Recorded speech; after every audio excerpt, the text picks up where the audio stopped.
Do you hate cardio with no hope of ever finding a form of cardio you even remotely like? Well, maybe it's time to embrace how much cardio sucks. And what better way is there to do so than with an aptly named treadmill, the Bells of Steel Dreadmill.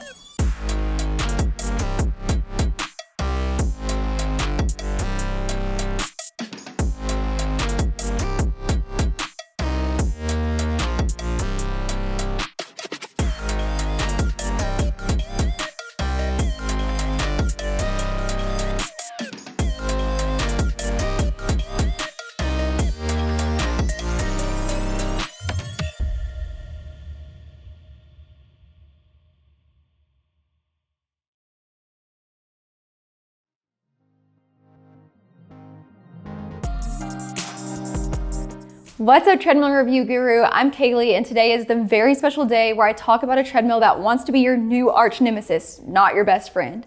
The Bells of Steel named this one the Dreadmill because they know it's tough. It's definitely not trying to be a walk in the park.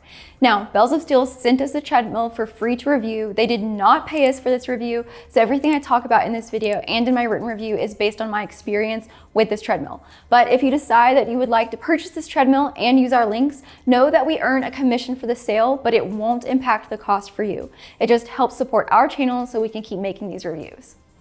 All right, so back to the Dreadmill. I want to start by talking a little bit about the assembly. I did as much of it as I could myself, but you'll probably need some help getting it out of the box it comes with and setting up the treadmill deck. There are also wires to connect and a step where you have to tip the treadmill over. That's when you're putting the folding mechanism together. I had a little trouble with that step and ended up having to redo it, so make sure that the folding mechanism is working properly. If it's not, you might have to take it off and reattach it. That's just a little insight into the assembly process there. Overall, it was a good experience. Definitely check out Bells of Steel's assembly video though, rather than relying on the user manual.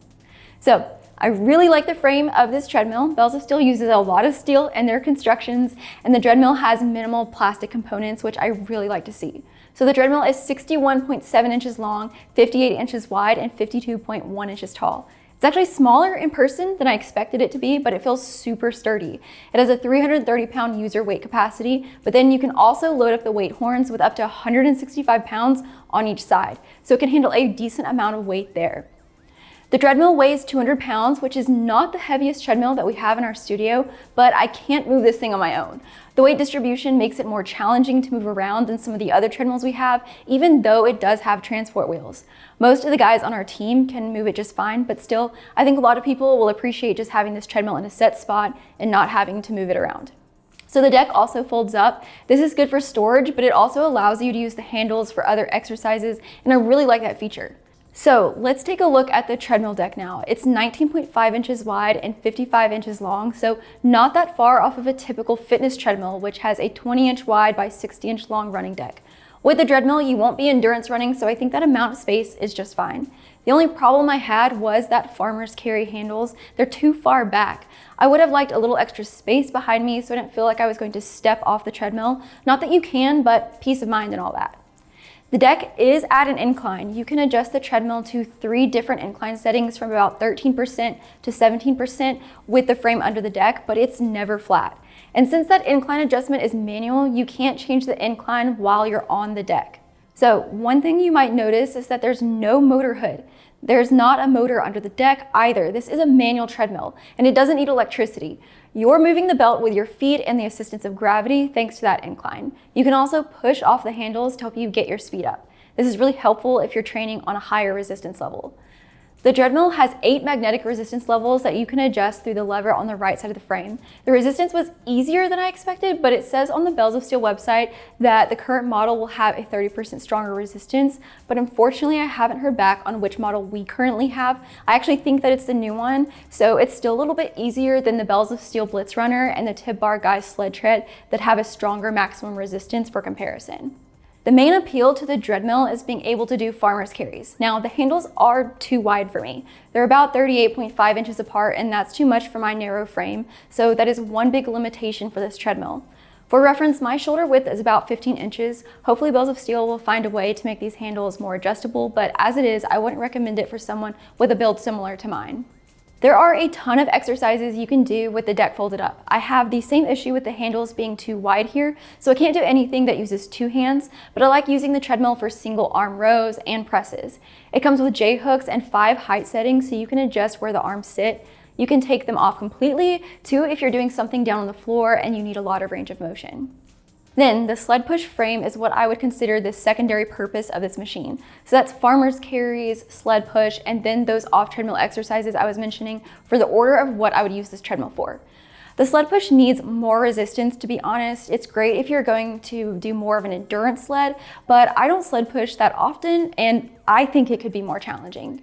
I do really like using this treadmill for walking backwards too. I can use the sled push frame to help out with that, but I'm only 5'4", so if you're taller, it might not feel as comfortable as it is for me. There are anchor points at the end of the deck if you want to attach something like a resistance band too. You can get really creative with the treadmill. And last thing in this section is the warranty. Bells of Steel gives you a lifetime limited warranty on the frame for any manufacturing defects. Then the parts are only covered for 1 year.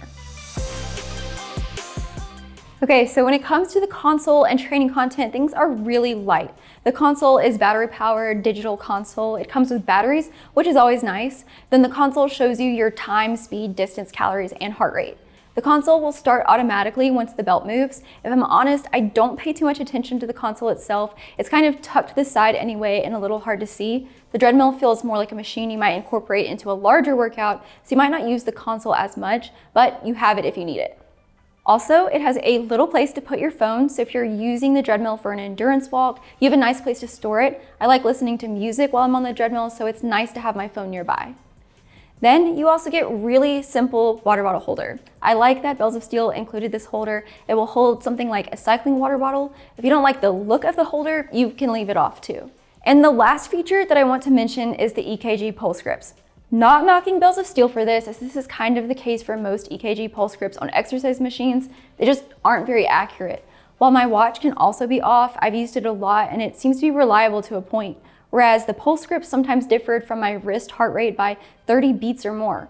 Also, the console lets you use these pulse grips to get a body composition estimate.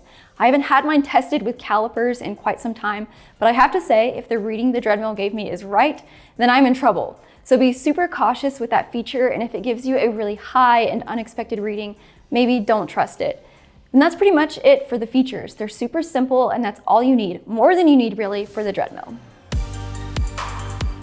All right, so now I'm going to walk and train a little bit on the treadmill so you can see and hear how it performs. So right now I have the resistance set to a level 1. I'm gonna start with a farmer's carry. So again, this is a little bit wider than I would normally like for a farmer's carry, but just for the sake of this video. And then also I just have 15 pounds on either side, but you can load it up with a lot more weight than that. All right, so level 1's pretty easy. You can get up to a nice fast walking speed without too much difficulty. All right. Then you can step off on those textured rubber side rails, which is really nice. Great place to stand and put your feet without feeling like you're gonna fall. Let's crank the resistance up. So up to level 8 now. You can do some resistance walking, or I'm gonna drop down into a sled push. So I don't sled push very often, and this is the highest level, and I would say that it's still fairly light. So if you're looking for a really heavy sled push, this one might not be for you, but for endurance, it's great. All right, and then you can also walk backwards. Again, I'm only 5'4", so I can kind of put my back against the sled push pads, especially if I'm getting a little bit lower. But taller users, it would be nice if you had something to put your back against, but it's not too bad.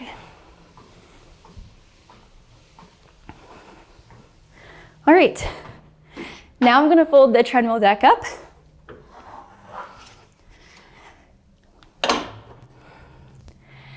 And now you could do a bunch of different exercises with just these handles here. So if you wanted to do some rows, you kind of want to play around with the angle, feel like what works best. Some of them are better like standing up in the treadmill.